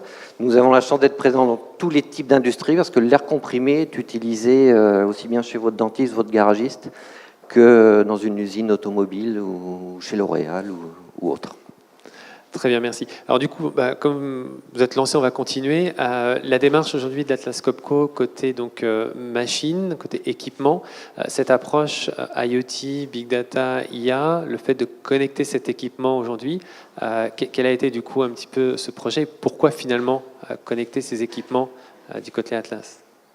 Alors on y voit un grand nombre d'avantages, que ce soit pour les clients ou pour nous. Pour un client, on va déjà lui apporter une meilleure vision de la maintenance de ses compresseurs, donc de ses calendriers de maintenance. Il va pouvoir anticiper sur une maintenance et ne pas attendre que, par exemple, un compresseur se mette en entretien requis. Il va pouvoir anticiper. Il faut savoir qu'une maintenance qu'on fait trop tardivement sur un compresseur, ça fait un compresseur qui fonctionne avec des filtres encrassés, par exemple, et qui va coûter beaucoup plus cher en énergie. Mais à contrario, ça ne sert à rien non plus de faire de la surmaintenance. Et donc du coup, quand le compresseur est vendu, il y a un contrat de service avec derrière, ou c'est à l'utilisateur d'entretenir en théorie? Alors, en milieu industriel, on va dire en général, les clients n'entretiennent pas eux-mêmes les compresseurs ou plus eux-mêmes. Et nous, notre activité aujourd'hui se développe énormément vers le service. Déjà aujourd'hui, notre chiffre d'affaires service est plus important que la vente d'équipements. D'accord. Et du coup, alors ça c'est côté utilisateur. Peut-être même question pour vous côté Kone, côté utilisateur ou usage.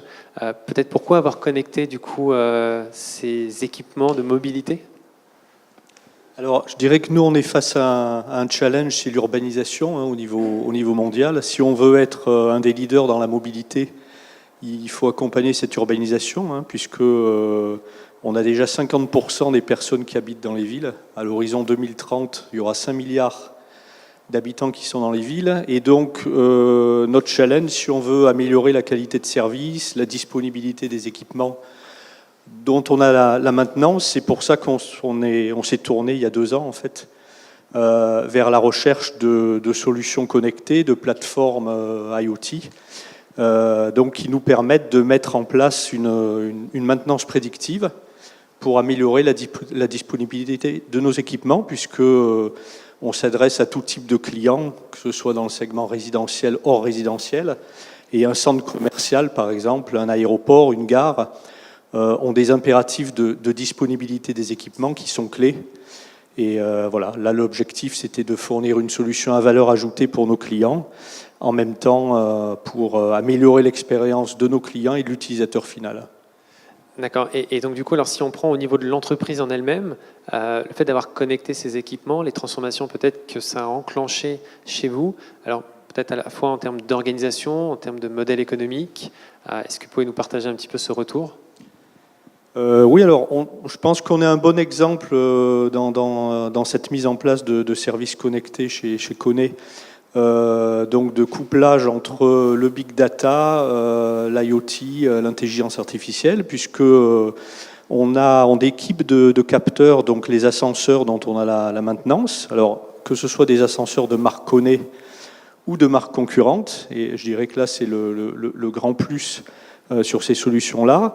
On collecte à peu près 200 types de données qui sont envoyées toutes les 2 secondes au cloud d'IBM. Par ascenseur.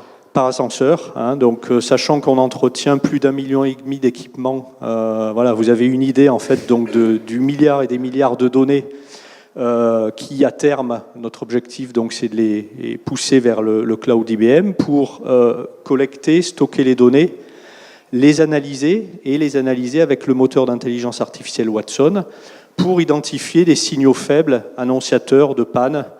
Et à ce moment-là, donc, ça permet à nos techniciens de recevoir des besoins en maintenance ils ont un smartphone intelligent.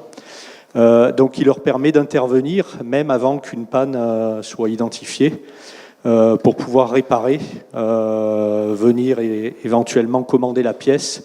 Et donc l'objectif c'est de soit réduire le taux de panne, soit en même temps améliorer le taux de disponibilité de nos équipements. Et du coup pour un technicien au quotidien, ça a changé peut-être sa façon de travailler, ses déclenchements d'intervention ? Oui, alors je dirais que c'est... bon, bien sûr il y a la connectivité, l'IoT, l'intelligence artificielle, mais ça ne fait pas tout. On a besoin de nos techniciens de maintenance. Pour vous donner un ordre d'idée, on a à peu près 30 000 techniciens dans le monde. En France, sur 3 000 collaborateurs, c'est près de 2 000 techniciens qui doivent intervenir en moins d'1 heure pour dégager des personnes bloquées, par exemple, ou très rapidement. Et voilà, on a besoin de ce capital humain, et je dirais que le rôle maintenant de nos techniciens, il devient plus de bien réparer, ça c'est primordial, mais aussi de bien communiquer sur les opérations réalisées, puisque le challenge c'est souvent la communication quand il y a une panne ou un problème d'indisponibilité qui est clé. Donc nos techniciens, ils doivent bien sûr apprendre à utiliser ces nouvelles technologies qui sont là pour les aider, puisqu'elles leur permettent de mieux prioriser en fait le type d'intervention, puisqu'on est en mesure, en fonction donc du diagnostic qui est fait avec IBM Watson, en fonction de nos équipes helpdesk, de prioriser le type d'intervention, soit urgente, soit une intervention qui sera planifiée dans le cadre d'une prochaine visite de maintenance, par exemple.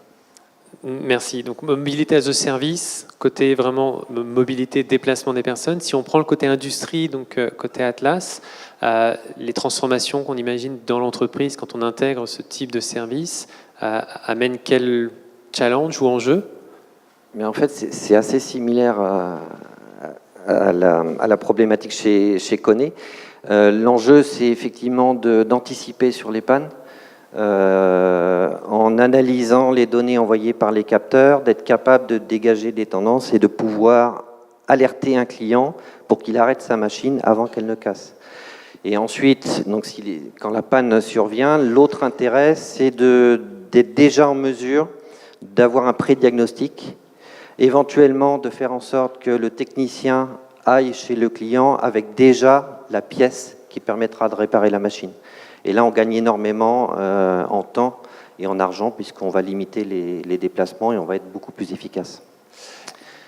Donc ça, c'est sur l'aspect panne. Et puis, donc, ça nous permet également de faire des nouvelles offres aux clients, et notamment de proposer l'usage des compresseurs plutôt que les compresseurs. Je pense que parmi tous d'entre vous, avoir des compresseurs dans votre usine, ça ne vous passionne pas. En revanche, avoir de l'air comprimé pour alimenter vos process et vos machines, ça vous intéresse. Et aujourd'hui, donc, voilà, on est capable de proposer ce genre de service et entre guillemets, de vendre de l'air plutôt que des compresseurs. Donc du coup, économie d'usage, de fonctionnalité, que ce soit côté mobilité ou côté du coup air. Si du coup on creuse un petit peu en prenant le choix des architectures que vous avez pu mettre en place, j'ai cru comprendre donc du coup IBM côté Kone, partenariat, quelle était l'histoire, on va dire? Oui, donc je dirais on s'est lancé il y a 2 ans au niveau mondial sur ce projet et on est en mesure, après 2 ans, on a lancé dès la 2e année, c'est-à-dire l'année dernière, déjà des solutions packagées. On est en mode production, donc on est en mesure de proposer à tous nos clients dans cette maintenance ces solutions de services connectés. Et donc on est heureux de ce partenariat avec IBM. Et donc du coup, côté Atlas, le choix était peut-être différent? Oui, alors on a aussi des partenariats, mais il faut savoir qu'on a commencé à connecter nos premières machines au début des années 2000, donc avec des développements internes. Et c'est aussi une stratégie.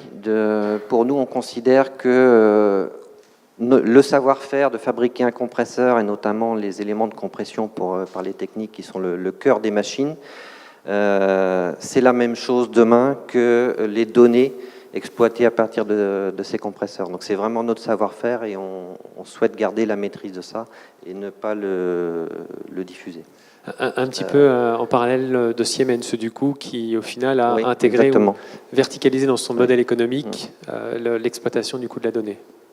Voilà, parce que les données que l'on peut analyser, par exemple, ont un impact sur la conception des machines. On s'est rendu compte que nos compresseurs étaient utilisés dans des environnements plus chauds que ce qu'on imaginait. Et donc les machines qui sortent aujourd'hui sur le marché sont adaptées pour fonctionner dans des environnements plus chauds qu'il y a quelques années. Donc voilà, tout ça c'est vraiment une stratégie intégrée, quoi. C'est pas quelque chose en plus. Donc Autodesk, du coup, n'a pas tout à fait tort sur sa démarche d'avoir on va dire un développement agile du coup des machines, en partant du principe que collecter la donnée amènera de la co-conception et de l'évolution du coup des machines. Complètement. Ben, merci à tous les deux. Je ne sais pas si vous avez du coup des questions à poser donc à Atlas et Kone, puisque du coup on est sur des cas vraiment constructeurs, modèle économique d'usage.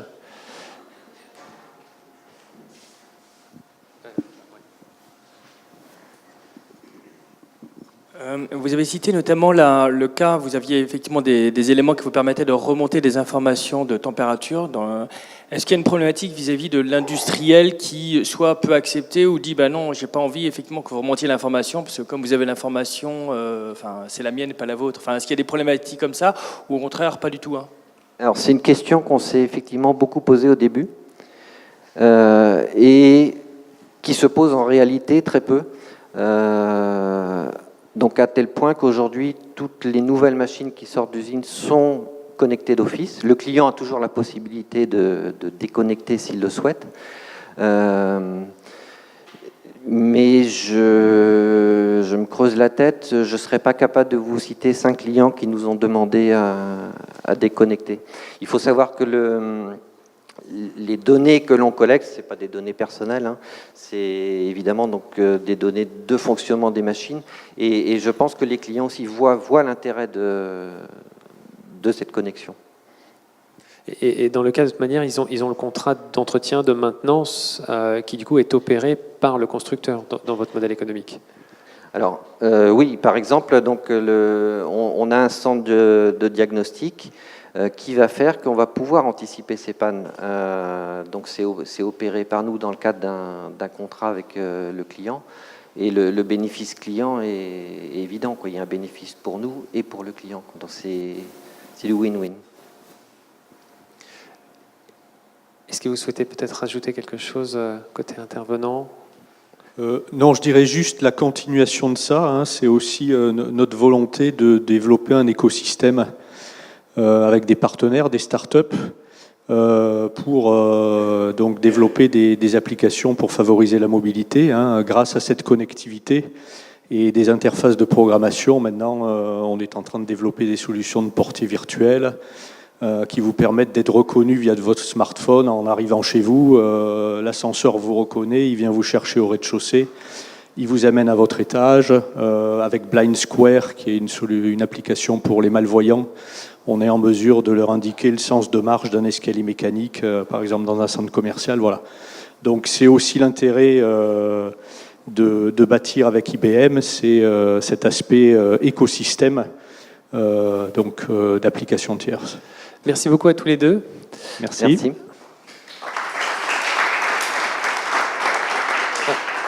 Je vais du coup maintenant demander à Nicolas Couder de me rejoindre pour nous parler donc de chez Microsoft, de l'intelligent Edge. Donc c'est comment rendre intelligent l'asset industriel, cette fois, mais hors connexion, côté Edge. Oui, effectivement. Bonjour à tous et merci pour votre invitation. Donc, je me présente, je m'appelle Nicolas Couder. Je vais peut-être reprendre la zapette, merci. Je suis IoT Lead, donc en charge de l'IoT pour Microsoft en France. J'ai un parcours qui est effectivement très lié au machine-to-machine et à l'embarqué préalablement. Et donc je vais essayer de vous montrer cette stratégie, mais au-delà de la stratégie aussi des cas concrets, qui prouvent que finalement le tout cloud, c'est pas ce que nous demandent en tout cas nos clients, même si on est provider de cloud. Et donc, il y a beaucoup de situations dans lesquelles les objets ne seront soit partiellement déconnectés, soit complètement déconnectés. Donc, on a eu quelques exemples de ta part en introduction, et je trouve que c'est un bon moment de montrer aussi que l'IoT n'est pas une finalité en soi. Il faut aussi regarder quels sont les cas d'usage qui peuvent être apportés. Effectivement, l'intelligence artificielle, l'analytics, les insights qui peuvent être autour de tout ça sont un point intéressant. Donc, pour démarrer, j'ai une petite vidéo qui vous montrer quelques scénarios dans différents environnements. Vous pourrez les imaginer complètement connectés ou complètement déconnectés, à vous de voir. Et puis, bien entendu, n'hésitez pas à me poser des questions tout au long de cette présentation.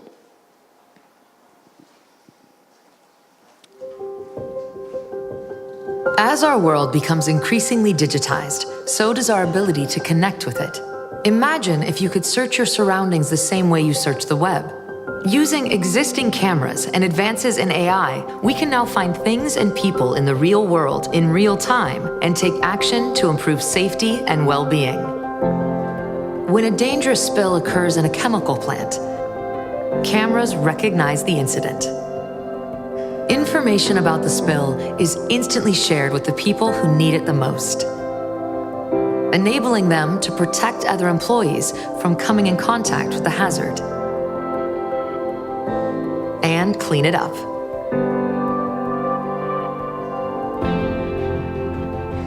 This technology can also help keep people safer in hospitals. Patients recovering from heart surgery are limited to how much they should exert themselves. When someone exceeds the prescribed level of activity, a nurse is alerted. What's more, the location of the closest wheelchair is identified, so that the nurse can quickly get the patient seated and safe. This technology is also useful in an environment like a construction site, where people who need specialized tools are spread out, sometimes across multiple floors.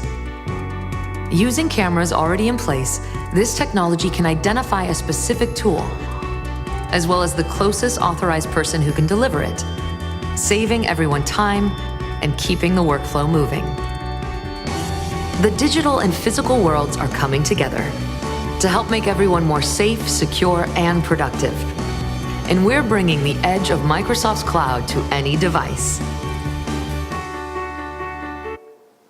Donc voilà, ça c'était un des exemples, alors qui a été pitché il y a quelques années en termes de démonstration marketing. Et aujourd'hui, on a des cas vraiment très concrets qui utilisent ces technologies pour pouvoir les mettre au service des opérations chez nos clients. Donc ça, c'est vraiment quelque chose qui est assez intéressant. Donc ça rejoint le slide que vous voyez là sous vos yeux, qui est l'investissement de Microsoft autour de l'Internet des objets. Donc si je reviens un petit peu dans le passé, il y a plus de 4 ans, on investissait 3 milliards dédiés à l'IoT, ne serait-ce que pour revenir sur ce marché-là où Microsoft était plutôt présent dans l'embarqué, concrètement, et revenir sur la plateforme pour pouvoir associer tous les services qu'on peut imaginer dans le cloud.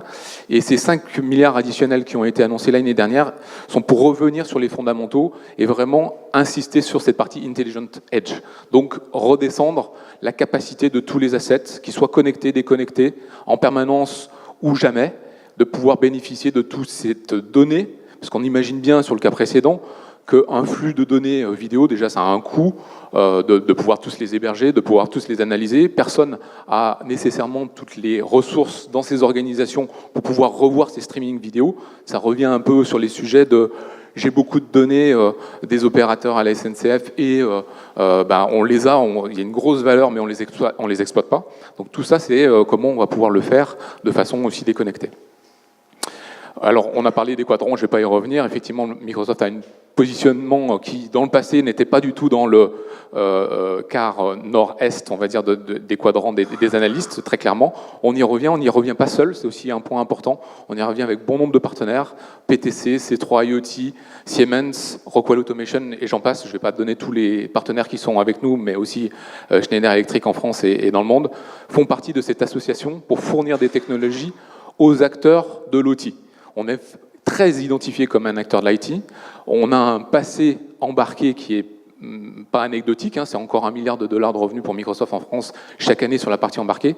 Et l'objectif, c'est de continuer à répondre aux attentes de nos clients, qui sont à la fois des utilisateurs, mais aussi des fournisseurs de solutions, donc des fabricants de hardware et de machines pour les clients industriels.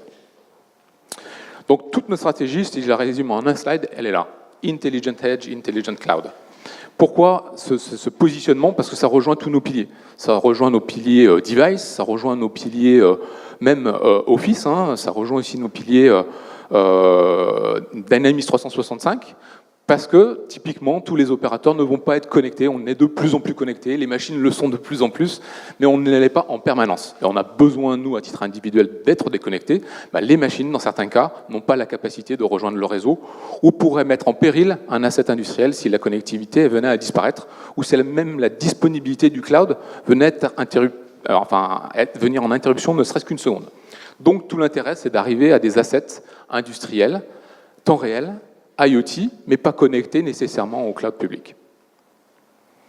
Pour ça, on y répond avec plusieurs offres. Je ne vais pas revenir sur ces offres-là et plutôt regarder aussi le pilier, on va dire, cas d'usage client, mais je vous ai essayé de vous pitcher. Donc on reviendra sur un cas d'usage qui est celui d'Altametris et d'une des filiales de la SNCF.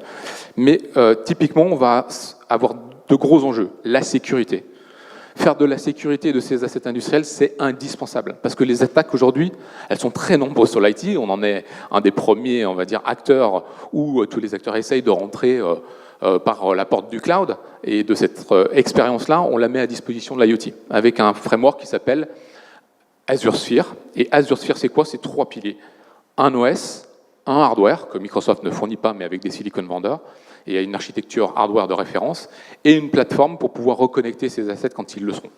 Et ce triptyque-là, c'est fait sur un noyau Linux, donc je peux vous le dire, aujourd'hui Microsoft est très open source, aussi bizarre que ça puisse le paraître, en tout cas dans l'appréhension des choses, mais cet OS-là est un OS maintenu par Microsoft, au sens industriel, avec une capacité de durer très longtemps sur le marché, fait sur un noyau Linux, avec du hardware et avec une plateforme pour pouvoir avoir une sécurité de bout en bout. Et puis après, Azure IoT Edge, là on va y revenir un petit peu plus sur la capacité à faire descendre ces services intelligents directement dans l'asset physique et déconnecté. Donc, pour revenir rapidement sur nos offres, parce qu'elles sont importantes, le gros enjeu de ces 5 milliards d'investissements, c'est démocratiser l'accès aux technologies pour l'IoT et l'intelligence artificielle. Donc ça veut dire quoi? Ça veut dire que démarrer un projet, c'est pas rebâtir une plateforme pour pouvoir commencer à travailler les premiers cas d'usage. C'est de ne pas attendre quelques jours, quelques mois, quelques semaines, ou d'avoir toute une équipe de spécialistes dans le Edge ou dans le cloud. C'est de pouvoir commencer avec une application SaaS qui s'appelle IoT Central et qui va permettre de commencer à travailler sur les scénarios, les cas d'usage, se concentrer sur les usages avant même de considérer une plateforme plutôt qu'une autre et de pouvoir ensuite investir et développer une plateforme en propre. Et c'est le cas de tous nos OEM ou gros acteurs. Mais pour les plus petits aussi, c'est de démarrer une solution avec un paiement à l'usage, c'est-à-dire par nombre de devices que je vais connecter. Et donc là aussi, c'est une approche assez disruptive. On est disrupté par nos compétiteurs, bien entendu, mais par aussi nos partenaires et nos clients qui nous disruptent tous les jours, qui nous disent « faites plus pour nous ». Et faites-nous plus, mais pas uniquement pour les grands comptes et pour les grands clients, mais aussi pour les plus petits, pour qu'on soit plus agile et plus en capacité à trouver des bons scénarios. Donc c'est ce qu'utilise aujourd'hui Schneider Electric, dans sa capacité à trouver de nouveaux scénarios pour ses clients, c'est d'avoir une approche applicative et cas d'usage métier pour ensuite les réindustrialiser dans leur processus industriel qui est le leur. Et donc, dans cette approche, on peut commencer par du SaaS, bien entendu, avec aussi des Connected Field Services qui viennent de Dynamics 365 sur notre ERP CRM. C'est aussi des choses sur le Remote Assist, c'est-à-dire de pouvoir aider aux opérateurs à avoir toute l'information quand ils sont sur site, parce que là, on imagine bien aussi, c'est que tout cet apprentissage de la machine et du savoir-faire avec l'intelligence artificielle, elle n'a de sens que si l'opérateur a les bonnes informations au bon moment et au bon endroit. Donc ça peut être par des applications mobiles, c'est ce que vous avez vu dans la première vidéo, mais ça peut être aussi avec des casques de réalité mixte, celui entre autres de Microsoft qui est HoloLens, avec une deuxième version qui sort. Mais sans vouloir faire le pitch d'HoloLens, c'est vraiment un sujet que l'on porte nous en interne comme un vrai sujet d'Intelligent Edge. Parce que le casque de la réalité mixte, il ne va pas être connecté en permanence au cloud pour pouvoir transférer l'information. Alors ça peut être très utile quand j'ai besoin d'une expertise à distance et de me connecter avec ce que vous connaissez déjà, des Skype, Teams ou autres services. Mais le plus important, c'est de pouvoir avoir l'information de ma machine et de trouver finalement mon plan de conception directement dans les yeux du technicien pour pouvoir l'aider à pouvoir répondre et résoudre la panne sur la machine. Tout ça, ça se fait bien entendu avec des partenaires. Et ce que je voulais vous montrer, c'était cette partie IoT Edge. IoT Edge et l'Intelligent Edge, c'est quoi? Ce sont des services qui viennent initialement du cloud et du développement agile, parce qu'effectivement, toute l'innovation peut être beaucoup plus rapidement testée dans le cloud qu'elle peut l'être dans l'Edge. Mais ensuite, il faut pouvoir les faire redescendre. Donc, un objet que vous voyez sur la gauche remonte dans le cloud des informations, ça c'est des choses assez classiques, récupère des insights après analyse de la donnée, qu'elle soit intelligence artificielle ou pas, et va traiter des actions, c'est-à-dire de pouvoir donner la bonne information à l'opérateur sur le terrain pour pouvoir opérer ses assets. Et bien ça peut se faire en un clic aujourd'hui, directement dans le Edge. C'est-à-dire déployer la même application qui a été investie et développer et déployer dans le cloud, de pouvoir le déployer dans le Edge. Donc dans le Edge, ça peut être l'objet, mais ça peut être aussi le data center de notre client, ça peut être une solution, ce qu'on appelle hybride, ou directement une data box qui va être la capacité à pouvoir faire du traitement temps réel, avec FPGA, NVIDIA, je ne vais pas passer toutes les technologies qui permettent de le faire aujourd'hui, mais de pouvoir faire ce computer vision qu'on voyait au départ, analyser sans être connecté. Et ça en tirant profit de l'ensemble des assets qui ont été connectés pour apprendre de façon globale et de pouvoir, au fur et à mesure de la continuité de service, de pouvoir updater tous ces assets industriels sur le terrain. Alors, un bon exemple, c'est celui d'Altametris. Je regarde le timing. Je pense qu'on va être bon pour pouvoir passer la vidéo et après on pourra passer aux questions.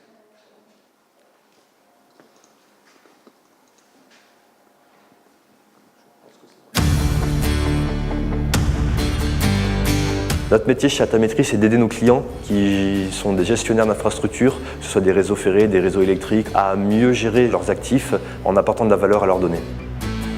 Concrètement, les données consistent principalement en des photographies et des nuages de points, mais ça peut être aussi d'autres types de données. On a la partie collecte par les drones et les robots, et ensuite on a la partie traitement pour en extraire l'information utile. Aujourd'hui, on est principalement dans la géométrie. On avance de plus en plus vers l'état des différents constituants et on se projette vers la maintenance préventive, voire prédictive, pour anticiper l'obsolescence des composants. L'intérêt d'utiliser des drones, c'est d'éviter d'aller mettre un homme dans une zone dangereuse.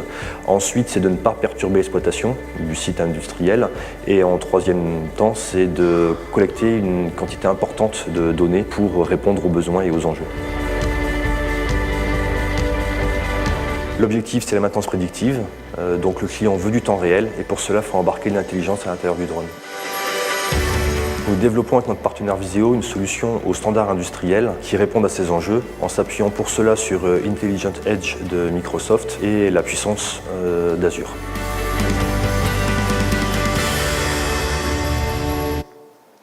Donc ça, c'est un exemple qui est assez intéressant, donc qui était, vous le voyez sur le dernier slide, qui était présenté lors de notre conférence Microsoft Experience.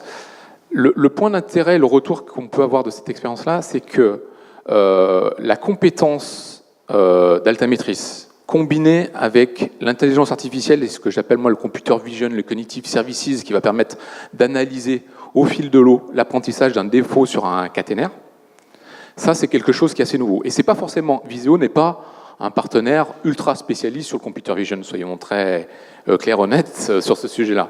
C'est surtout qu'ils vont permettre d'entraîner la machine avec une quantité importante d'images et de faire apprendre le drone à prendre des décisions pour l'opérateur qui est sur place. Donc c'est vraiment, pour moi, un bon exemple de comment faire redescendre cet apprentissage global de l'image et de faire en sorte que le drone, lui, puisse donner son information à l'opérateur qui est en connexion avec ce drone en direct, sans être forcément connecté au cloud, parce que la connectivité n'est pas présente sur tout le réseau ferré de France, même d'ailleurs, en l'occurrence. Donc ça, c'est vraiment un des points qui me semble être une bonne transformation d'un acteur comme nous qui venions de l'embedded, qui sont passés par le cloud, et c'est pas le tout cloud qui répond à tous les enjeux des problématiques de nos clients, mais c'est vraiment de pouvoir associer en fonction de la typologie de nos clients et de nos partenaires la bonne technologie au bon endroit, au bon moment, avec les bonnes personnes. Voilà, je vous remercie. Merci Nicolas.